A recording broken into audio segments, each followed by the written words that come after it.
Boa tarde, hoje é dia 27 de abril de 2001.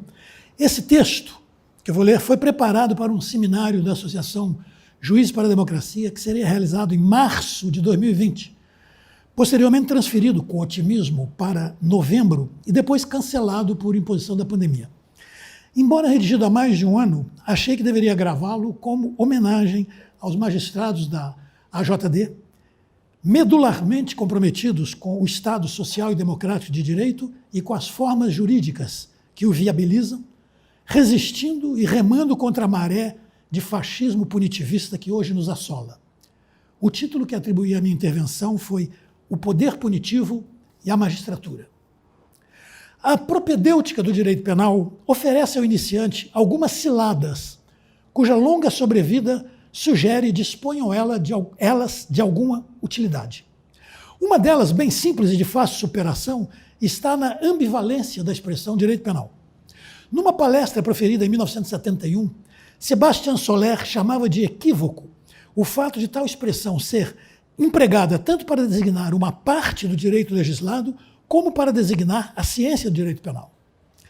Para evitar incertezas, basta reservar a expressão para o saber jurídico que se ocupa da interpretação e sistematização das normas penais e usar legislação penal, programação criminalizante ou qualquer outra designação similar para referir-se ao objeto daquele saber, como propõem Raul Zaffaroni e outros. O nome da ciência direito penal estaria inconfundível com o nome do objeto da ciência, a legislação penal. Bem mais complexo será desvelar para o iniciante o conceito de poder punitivo, por conta, entre outros, de dois obstáculos epistemológicos sobre os quais nos deteremos. Estamos aqui recorrendo a uma categoria de Gaston Bachelard, esse conceito de obstáculo epistemológico, para quem o ato de conhecer dá-se sempre contra um conhecimento anterior, destruindo conhecimentos mal estabelecidos, superando o que, no próprio espírito, é obstáculo à espiritualização. Isso é Bachelard. Basta considerar o percurso do conceito de culpabilidade ao longo do século XX para constatar como Bachelard estava certo. Os dois obstáculos epistemológicos que se antepõem à emergência do conceito de poder punitivo na teoria geral do direito penal residem, primeiro, na concepção de um direito penal subjetivo.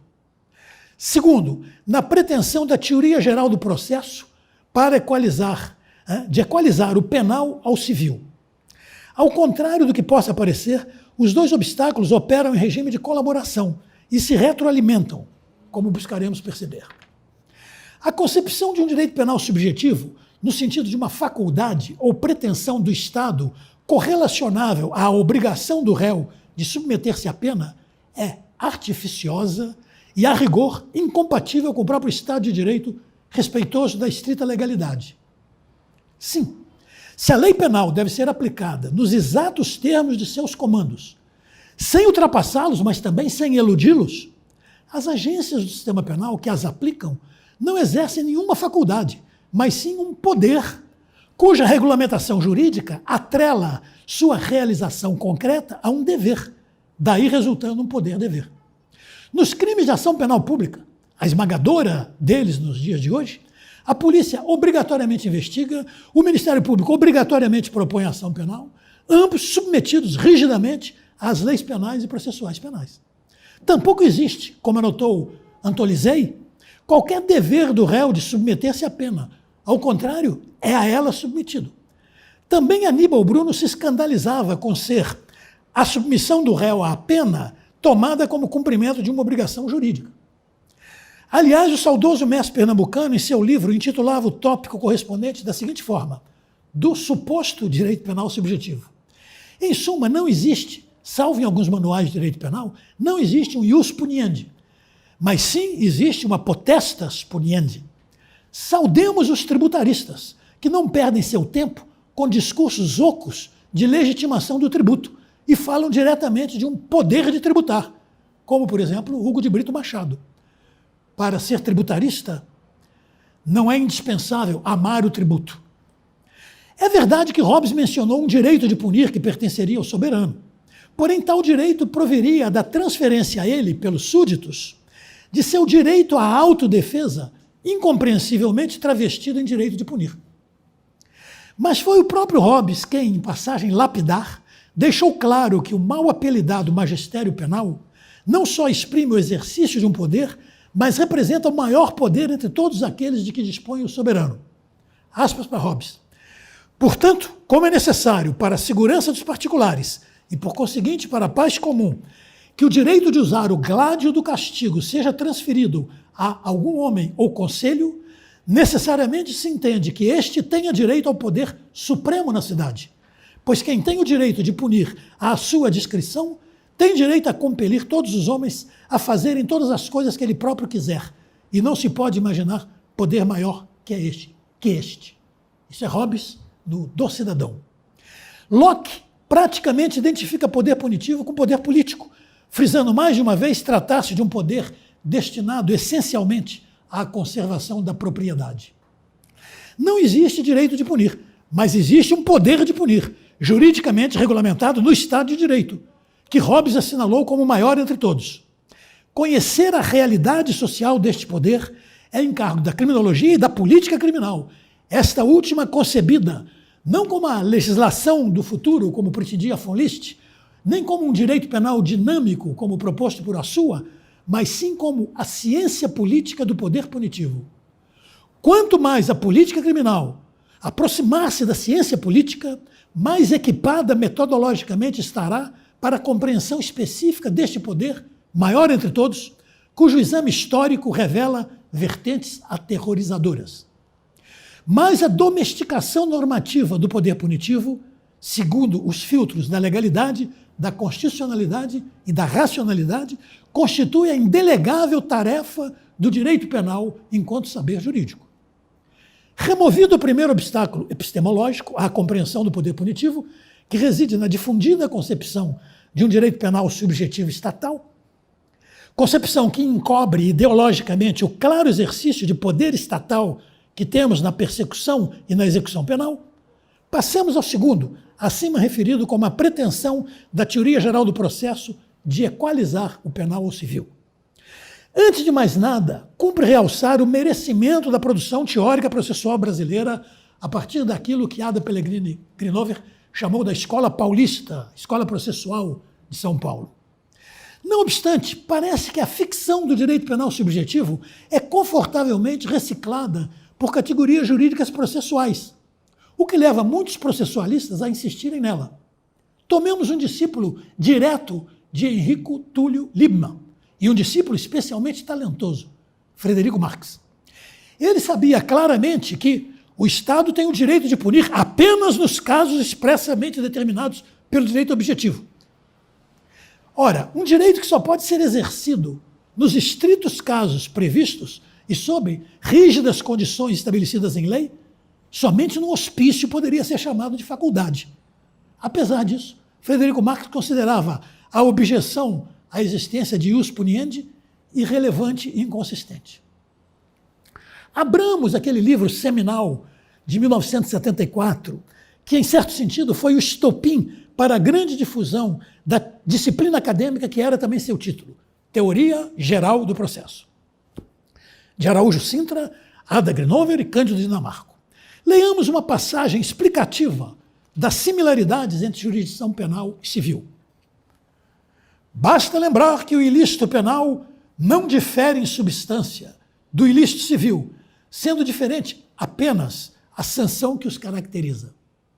Antes de mais nada, este não difere em substância é discutível pelo menos desde 1867, desde o famoso estudo de Hering sobre o momento da culpa no direito privado romano. O ilícito penal é integrado pelo injusto, conduta típica e ilícita, e pela culpabilidade. Mesmo do injusto penal não se pode dizer que não difere em substância do civil, porque a tipicidade não pode ser estruturada a partir da analogia, procedimento completamente viável para o injusto civil. Não há ilícito penal sem culpabilidade, mas o ilícito civil é frequentemente imputado em regime de responsabilidade objetiva. A distinção heringiana entre injusto subjetivo como lesão jurídica culpável e injusto objetivo como lesão jurídica inculpável, por si só revela diferenças essenciais entre o ilícito penal e o civil, pelo menos para quem leva a sério as grandes e tormentosas questões da culpabilidade. Outros problemas surgem do otimismo com o qual os ilustres autores afirmavam que a diferença entre o ilícito penal e o civil residiria apenas na sanção a elas cominadas. Apenas. Apenas. Será irrisória a distância entre as sanções restitutivas ou compensatórias do direito privado, cujas cláusulas penais, em geral, apenas beliscam o patrimônio do vencido, e a pena, essencialmente inflição autorizada e mal medida de sofrimento através da radical supressão de direitos? Mesmo a violenta coerção direta administrativa, agentes da Defesa Civil despejam a família da casa prestes a desabar, ou processual, a prisão em flagrante do agressor armado, se justifica cabalmente pela remoção de um dano iminente. Não assim a pena, medida sancionatória sempre executada a frio, inevitavelmente distanciada do conflito criminalizado ao qual pretende responder. No processo civil, o decisum é construído dialética e horizontalmente. O autor demarca seu pedido, que o réu negará, confessará ou recortará e eventualmente reconvirá, contrapondo ao autor seu próprio pedido. Se ao longo do procedimento reajustarem seus interesses, dispensarão a jurisdição. No processo penal, o decisum é construído ortodoxa e verticalmente. Enquanto o processo civil encontra uma solução para o conflito, no processo penal profere-se uma decisão habilitante de poder punitivo. Sem dúvida nenhuma, um ato de poder que o Estado de Direito trata de regular meticulosamente, mas que os regimes autoritários e as forças antidemocráticas que tentam alavancar o Estado de polícia gostam de exercer sem limites e sem controle. O chorrilho de asneiras destiladas no último ano a propósito da legítima defesa presumida que se pretendeu reinventar, revela bem a pulsão pelo livre exercício do poder punitivo, naturalmente nas vestes mais limpas de um direito subjetivo do Estado. Aproximar a pena das demais sanções jurídicas tem como efeito ideológico disfarçar a brutalidade das execuções penais. No esqueminha do direito subjetivo, o condenado seria apenas um devedor apanhado pelo credor, levado à cadeia e nela mantido até pagar a dívida, como naquela lei baixo-medieval portuguesa, segundo a qual o devedor que não pagar havendo poru, seja preso e não seja solto, tá que pague, salvo se o senhor da dívida quiser. Basta colocar o Estado na posição de credor, e aí está o modelito teórico do direito penal subjetivo. Se o devedor pagar tudo, em dinheiro, se o débito tiver natureza tributária, ou em tempo dos demais casos, o senhor da dívida o deixará ir em paz. Aproximar o processo penal do civil pode ter efeitos nefastos. Não ingressaremos na duvidosa categorização da lide processual penal. Essa questão está levantada, pelo menos, desde 1928, desde a polêmica entre Calamandrei e Carnelucci, mencionada entre nós por Galeno Lacerda. Para Calamandrei não havia lide no processo penal. Carnelucci, 2 décadas mais tarde, tentaria situar a lide entre o acusado e a parte lesada. Frederico Marx entreviu-a entre o fictício direito penal subjetivo estatal e o direito à liberdade do acusado. Nosso Jacinto Coutinho já dissecou magistralmente o tema em 1989. Por si só, tal questão mereceria um extenso desenvolvimento que encontrará autores habilitados na nova geração brasileira de processualistas penais críticos. Há umas transposições inquietantes. O que seria a efetividade no processo penal? O indicador estaria na quantidade das sentenças condenatórias? Concluiríamos que Robespierre teria sido o fundador da moderna efetividade processual penal? Fiquemos apenas em alguns efeitos da equiparação entre processo penal e civil. Pensemos na participação do juiz no processo, tema abordado com elegância pelo saudoso José Carlos Barbosa Moreira. Um juiz civil proativo, que a despeito da prova pericial, se dirija pessoalmente até o condomínio para observar em loco a obra cuja legalidade se contesta e cuja demolição se pede, esse juiz pode ser saudado como alguém que se capacitou para decidir com melhores conhecimentos. Já no processo penal, o juiz que protagoniza a produção da prova é um inquisidor, é um investigador, é um juiz de instrução, ao qual jamais poderia tocar o julgamento do caso. Na feliz expressão de Geraldo Prado, tal juiz, na prática, torna dispensável o processo. As reações corporativas à criação do chamado juiz de garantias revelam o quanto a cultura inquisitorial está incrustada em círculos dirigentes da magistratura. Vejamos o problema da razoável duração do processo e da celeridade de sua tramitação desde 2004, garantia individual. Como regra geral, quanto mais rapidamente for dirimido o conflito civil entre duas partes, melhor para elas e para o aparelho judiciário. Não obstante, sabemos que há processos cíveis que perduram por décadas em razão de complexidades inextricáveis, como se dá, por exemplo, quando a urbanização ocupa celeremente áreas cujos títulos de domínio têm raízes em cadeias de fontes documentais divergentes ou antagônicas. Mas o processo penal muito expedito costuma converter-se em justiçamento judicial sob intensa pressão da mídia. Regimes autoritários adoram juízes rápidos no gatilho. Não podemos deixar sem registro aqui a licenciosidade com a qual a mídia noticia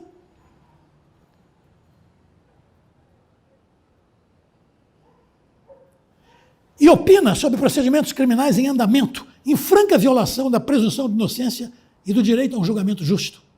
Tal licenciosidade expõe à maledicência pública magistrados comprometidos com as garantias processuais, ao mesmo tempo em que enaltece os pistoleiros togados.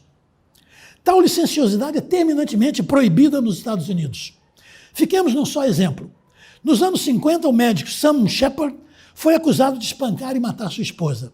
O caso despertou o interesse da imprensa. Um jornal estampou a seguinte manchete: por que Sam Shepard não está na cadeia? Tendo ele sido preso no mesmo dia.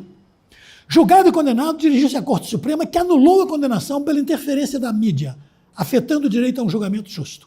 Quem quiser conferir é Shepard versus Maxwell, 384 US.333. Há diversos outros precedentes similares.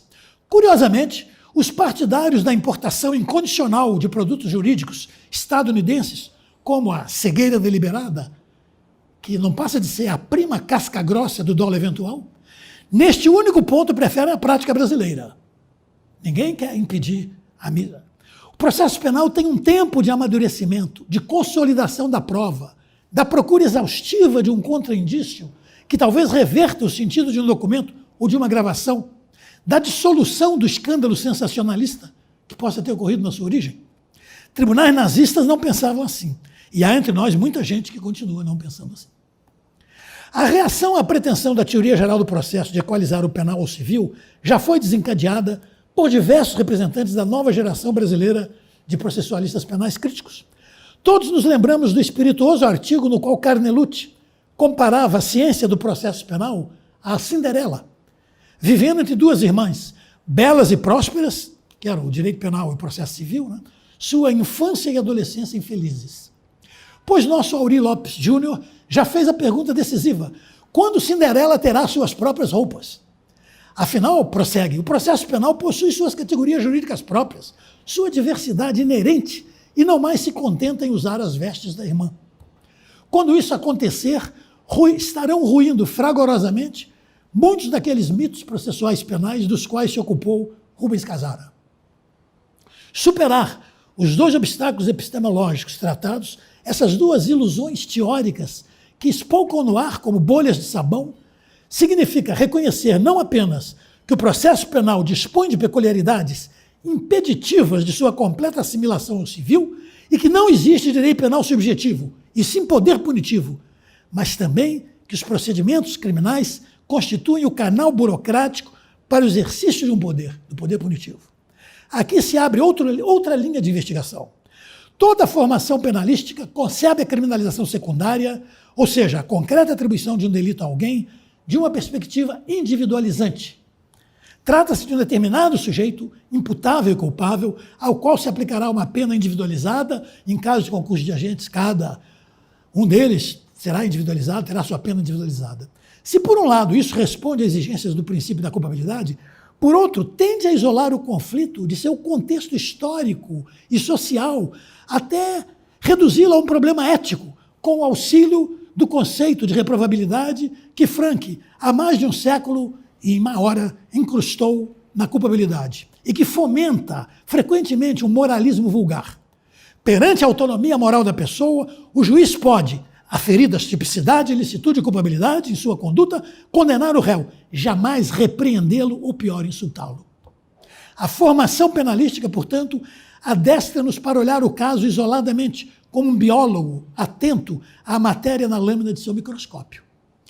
Quando o biólogo perceber em muitos exames a repetição de dados que sugiram uma epidemia, notificará as autoridades sanitárias que se interessarão pela origem da epidemia e pelas medidas para revertê-la. Quando o juiz criminal decide o 100º caso semelhante, pela extração social dos réus, pela circunstância da prisão, pelas provas, etc., ele tem todo o direito de desconfiar que sua jurisdição está sendo empregada num projeto maior, num grandioso projeto de controle punitivo de certos estratos sociais. Desde a obra Punição e Estrutura Social, de George Rush e Otto Schreimer, para muitos fundacional da criminologia crítica, as relações entre o modo de produção e o sistema penal ficaram mais visíveis. A privação da liberdade foi a pena por excelência do capitalismo industrial, medida em tempo como salário e disciplinadora da mão de obra. É de facílima compreensão o sistema penal do capitalismo industrial. De um lado a fábrica, de outra a penitenciária. Na praça, entre os dois edifícios, vagabundeia o exército de reserva que garante o nível dos salários. Basta criminalizar a greve e a vadiagem e a receita está completa. Uma visão menos perfunctória desse sistema penal reside no indispensável cárcere-fábrica de Dario Melossi e do saudoso Máximo Pavarini. Porém, mesmo mais distraído dos juristas, terá percebido que as coisas mudaram e que a atual hegemonia do capital videofinanceiro transnacional corresponde a transformações que atingem a legislação. Quem já tinha ouvido falar anteriormente em crimes chamados lavagem de dinheiro ou publicidade de emboscada? O funcionamento do sistema penal, como não percebemos anteriormente que tínhamos quase 1 milhão de pessoas a serem presas e mais do que isso a serem vigiadas, e mesmo alguns fundamentos do direito penal, neste caso não sem resistência. Da ampla literatura que se ocupa dessas transformações, que outorgaram à questão criminal uma centralidade só observada em experiências históricas autoritárias, mencionarei apenas Loic Vacan, cuja fórmula expressiva, a substituição do Estado social de direitos pelo Estado penal, correu o mundo. Alessandro de Giorgio, A Miséria Governada pelo Sistema Penal, e Jonathan Simon, Governando pelo Crime, são outras contribuições importantes para compreender as novas funções que o sistema penal desempenha no novo cenário econômico. O Dr. André Nascimento está concluindo a revisão do livro do Jonathan Simon, que estará entre nós brevemente. Não nos iludamos, o crime compensa. As ações das empresas que exploram penitenciárias privadas integram o índice Nasdaq, da chamada nova economia. Aquilo que Nils Christ chamou de indústria do controle do crime, movimenta em equipamentos, de câmeras a armas, de carros a alarmes e serviços, vigilantes privados, um volume impressionante de recursos e de pessoas. Em 1991, nos Estados Unidos, a segurança privada gastou 52 bilhões de dólares e empregou 1.500.000 pessoas, enquanto a pública gastava 30 bilhões e empregava 600.000 pessoas. Em 2007, Paul Wright estimava em 750.000 o número de empregados diretos só na indústria da hotelaria punitiva. Os negócios do crime vão de vento em popa e avançam junto com o avanço do poder punitivo. O magistrado criminal tem que fazer uma opção perante o permanente atrito entre o poder punitivo, tendencialmente expansivo, como todo poder, e o direito penal, saber jurídico ao qual toca conter o poder punitivo pelos filtros da constitucionalidade, da legalidade e da racionalidade. O expansionismo do poder punitivo se revela nas inúmeras disputas entre agências do sistema penal, entre a Polícia Civil e a Militar, entre o Ministério Público e a Polícia Civil, entre ministérios públicos distintos, entre o Supremo Tribunal Federal e a Procuradoria-Geral da República, caso do inquérito judicial, regimental, etc. Mas tal expansão ocorre também pela via legislativa. Elevação das escalas penais, criação de novos tipos legais, endurecimento da execução penal, etc. E pela via jurisprudencial. Vale-nos como único e espetacular exemplo a criminalização analógica da homofobia com base na discriminação racial proposta pela Corte Suprema. Um poder punitivo descontrolado corrói as instituições democráticas e se instaura como coração pulsante do regime autoritário que sobrevirá. Está aí uma das grandes responsabilidades do magistrado no Estado de Direito, impedir o advento do Estado de polícia pelas banalizações da violência punitiva. A total estatização processual do poder punitivo, da qual decorre a fábula da substituição processual para explicar o caluniado em juízo, e sua alocação funcional ao Ministério Público representará o formato mais democrático? Muitas vozes entre os pais fundadores do penalismo liberal não o endossariam. Gaetano Filangieri pensava que a reforma do direito absolutista, que resultava de uma multissecular acumulação primitiva de poder punitivo, deveria restituir ao cidadão o direito de acusar, tanto quanto coibir seu abuso. A recente lei que criminalizou o abuso de autoridade foi objeto de inúmeras censuras, nenhuma das quais endereçada à disposição que expropriou a vítima de seu conflito e entregou a decisão de processar ou não ao Ministério Público, ou seja, a um provável conhecido ou amigo ou colega, ou conhecido do amigo ou do colega do autor do abuso. Será isto republicano? O juiz criminal escolhe entre ser um facilitador do poder punitivo ou ser precisamente ao contrário, o diligente examinador da legalidade, constitucionalidade e racionalidade do poder punitivo que só ele, após o devido processo, pode habilitar. Cabe-lhe evitar o que Garrapon chamou de tentação populista, que costuma cometer aqueles sensíveis às seduções da boa imagem na mídia. Cabe-lhe precaver-se contra os terraplanistas do direito penal e contra a infieira de tolices que constitui o evangelho deles. Cabe-lhe não se conformar com a naturalização das violências do sistema penal, cujas agências policiais mataram, no Rio de Janeiro, em 2019, cerca de 1.800 pessoas, média de 150 por mês, de 5 por dia. Que tribunal no mundo alcançaria efetividade similar? E ainda há terraplanistas que acreditam firmemente que a pena de morte resolveria tudo.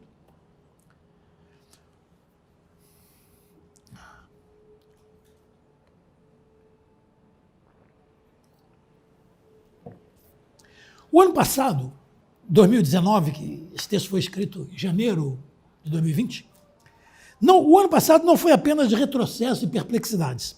Em 15 de novembro, o Papa Francisco recebeu participantes do 10º Congresso da Associação Internacional de Direito Penal. De sua bela locução, transcrevamos uma passagem.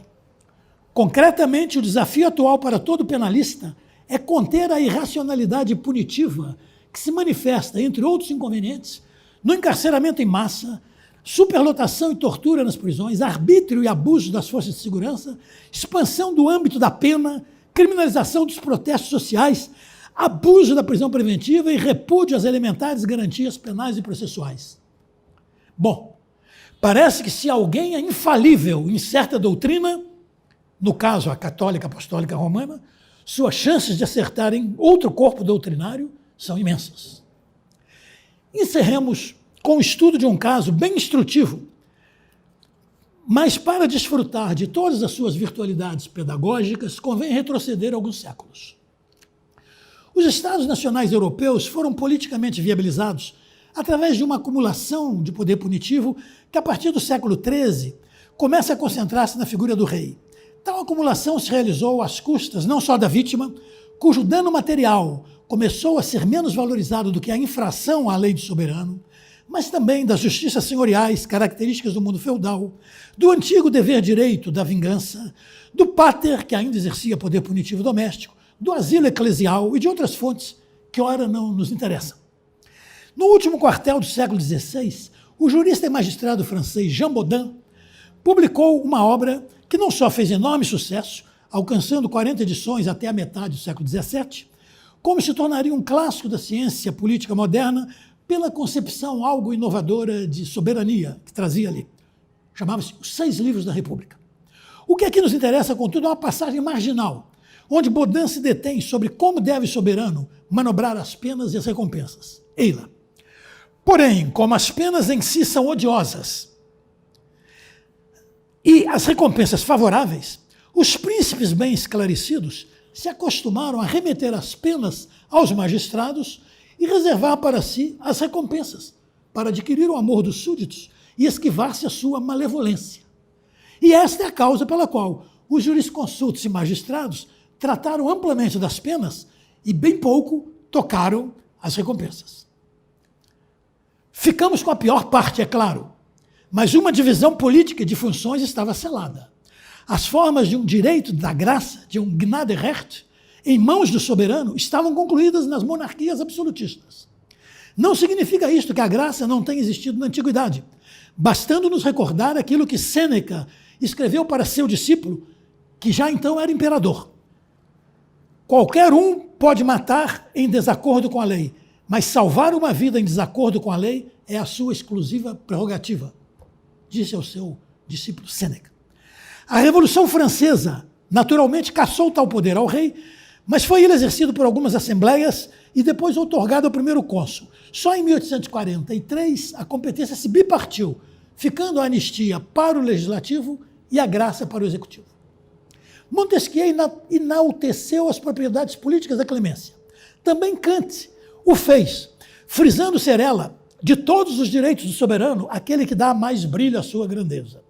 Contudo, para o filósofo, nos crimes dos súditos uns contra os outros, a graça configuraria uma injustiça. E assim o direito do soberano estaria limitado aos delitos contra ele próprio, ou seja, ao extenso âmbito do lesa majestade. Por dois ângulos é compreensível a posição de Kant. De um lado, para ele, a lei penal é um imperativo categórico, ou seja, prescreve uma ação necessária por si mesmo e autofundamentada, sem qualquer outra finalidade ou propósito. Basta recordar o exemplo insensato da obrigação de executar o último condenado, mesmo após a dissolução da sociedade civil. Bom olfato teve Nietzsche ao registrar que o imperativo categórico cheira a crueldade. Por outro lado, perdurou até o século XVIII a prática de, em certos casos e sob certas condições, ou em certos casos, em certas condições, a solicitação de graça ao rei ser instruída com o perdão da vítima ou dos seus parentes, quando a vítima estava morta. Num estudo precisamente sobre o tema, Tomás de Valente informava que um dos requisitos normalmente considerados para a concessão do indulto real era a existência de perdão da parte, ou mais exatamente, a inexistência de querela, motivo pelo qual era sempre útil aos solicitantes do indulto a escritura do perdão. Essa prática e a concepção sacral da pena explicam por que, para Kant, o sujeito passivo do delito, e não o soberano cuja lei foi violada, era o senhor do poder da graça. Digamos que a opinião do filósofo neste passo ateve-se mais aos costumes do que à sua metafísica. Por causa dos costumes, a metafísica dos costumes. O fato é que o poder da graça, repartido no Brasil entre o Congresso Nacional, com sua atribuição exclusiva sobre anistia, está na Constituição, artigo 41, inciso 8º, e o presidente da República, a quem troca privativamente, artigo 84, inciso 12 da Constituição, conceder indulto e comutar penas, configura, nas palavras do mestre Paulo Bonavides, uma das mais perfeitas e poderosas técnicas da concepção liberal que o Estado tem a seu dispor para cicatrizar feridas no organismo político da nação. A tal poder impôs à Constituição da República alguns limites. São insuscetíveis de graça ou anistia os crimes de tortura, comércio de drogas ilícitas, terrorismo e os integrantes da classe dos mal chamados crimes hediondos, como expressamente nela demarcado. As coisas estavam assim quando sobreveio o decreto 9.246, de 21 de dezembro de 17, concedendo o chamado indulto de Natal. Subscrito por um presidente da República politicamente desgastado, o decreto não se afastava muito dos modelos anteriores, inclusive quanto à maior abrangência. Logo após a promulgação da Constituição, no governo José Sarney, a pena máxima dos crimes indultados era de 4 anos. Passou para 6 com Fernando Henrique Cardoso. Foi para 8 no segundo governo Lula. E para 12 no governo Dilma Rousseff e no decreto do Temer.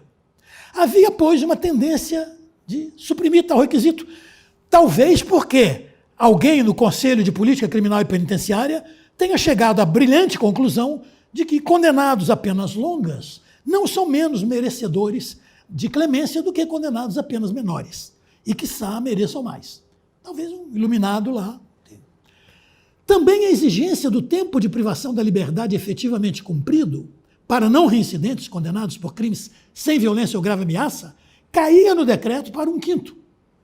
A imprensa particularmente os colunistas que diariamente opinam sobre questões judiciais sem nunca terem aberto um só livro de direito, a imprensa não tinha dúvidas. O indulto representava uma nova investida contra a entidade sui generis denominada Lava Jato.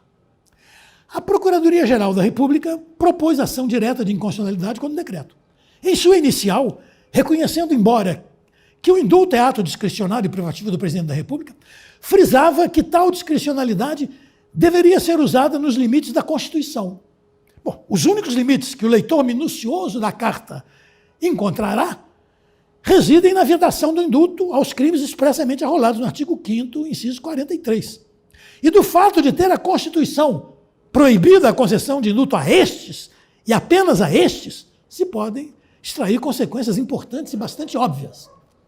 O requerimento da Procuradoria-Geral da República ainda afirmava que a finalidade constitucional do Instituto, do indulto, é prevenir o cumprimento de penas corporais desproporcionais e indeterminadas, sem se dar ao trabalho de explicar como é que se previne algo que já está ocorrendo e como seria possível no Brasil a aplicação ou execução de pena indeterminada.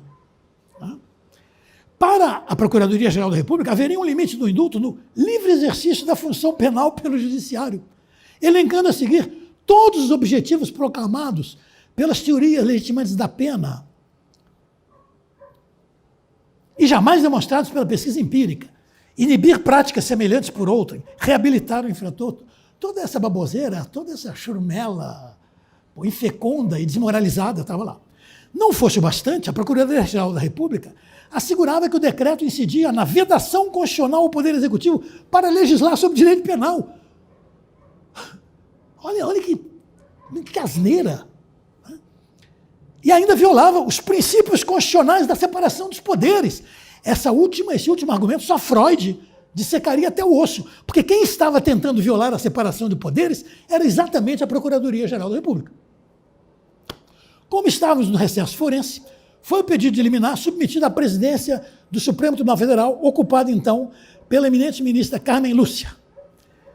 A quem nesse momento quero homenagear, porque anteontem um desses colunistas que vivem tentando pressionar os tribunais a propósito de suas opções político-partidárias, estranhou a sua mudança de voto. Eu quero dizer que a ministra Carmen Lúcia, aos seus predicados, que todos reconhecem, da sua integridade, do seu preparo técnico, da sua excelente formação jurídica, agregou mais um, a coragem. Só um magistrado corajoso, num caso assim, é capaz de reformular à vista do que, enfim, a sua opinião. Então, quero fazer esse elogio aqui.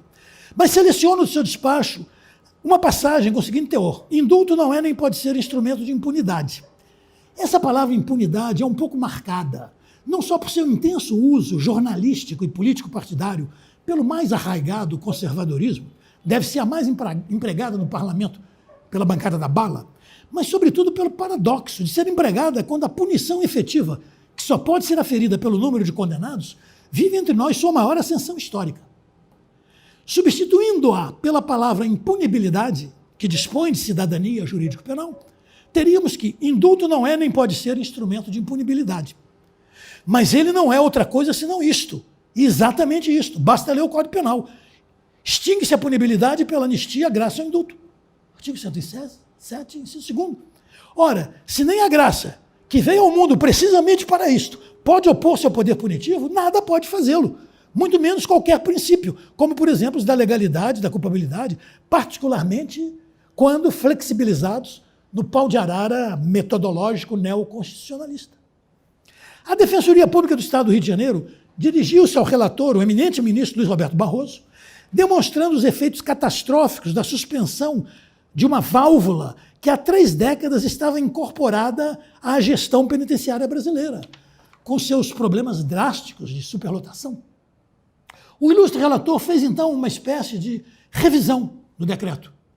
O dispositivo que requeria o cumprimento de 1/5 da pena passou a exigir 1/3, e foram expurgados dos efeitos do decreto os crimes de peculato, concussão, corrupção passiva e ativa, tráfico de influência, crimes financeiros, crimes licitatórios, lavagem de dinheiro e organização criminosa.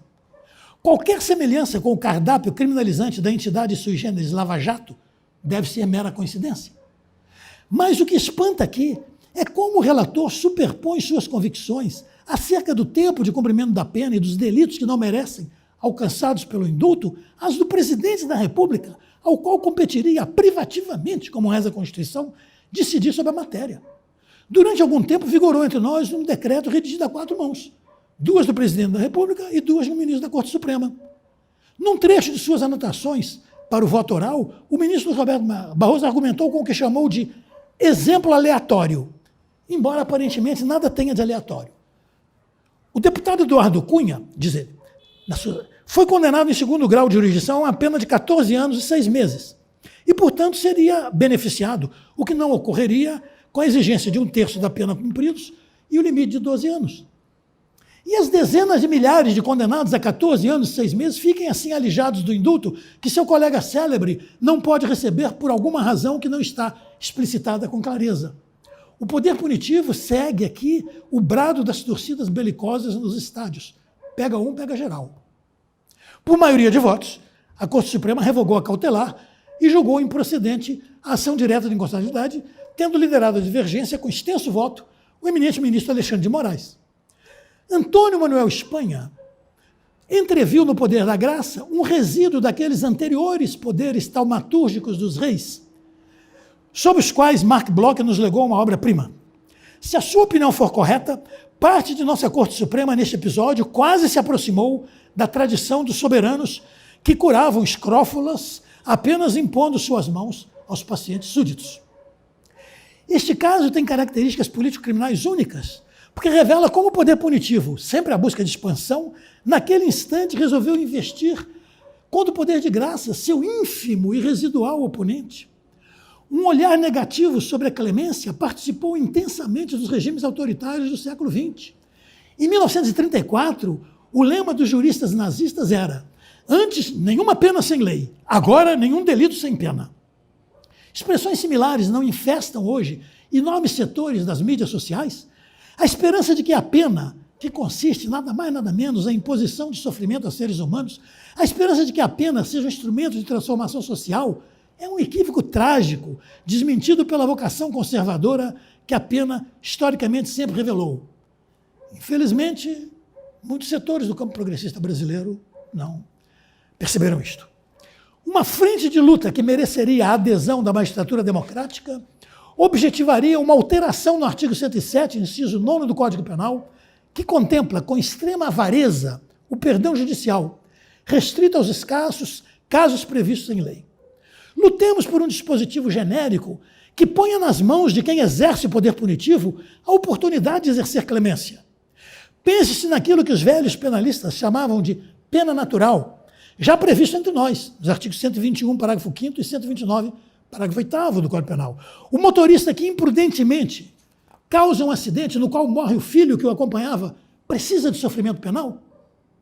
Além da restituição in íntegro, no artigo 249, parágrafo 2º, da provocação ou retorção, artigo 140, parágrafo 1º, ou da motivação nobre, artigo 242, parágrafo único do Código Penal, que o legislador sovina restringe, respectivamente, a subtração de incapazes, à injúria e ao parto suposto, quando, obviamente, poderiam ser expandidos para hipóteses assimiláveis inúmeras outras situações, por exemplo, imperativo de consciência, certos excessos, em princípio puníveis, mereceriam o perdão judicial. Um dispositivo genérico que mencionasse exemplificativamente os fundamentos já admitidos e estimulasse sua aplicação analógica, sempre cabível, né? Como já dizia Carrara, de caso a caso, a escusa, né? Conferiria ao poder punitivo que o juiz maneja um necessário contraponto, que, ao contrário do que pensariam alguns, na verdade representaria um aumento do poder jurisdicional. O vigente culto à pena, disseminado na vida nacional, é talvez o maior perigo para o Estado de Direito desenhado por nossa Constituição. A magistratura brasileira tem um papel relevantíssimo a cumprir nessa conjuntura, e esse papel não é outro senão conter o poder punitivo. O eixo da sociabilidade democrática não está no sofrimento, e sim na liberdade e no pão, ou, mais exatamente, no pão e na liberdade. Muito obrigado.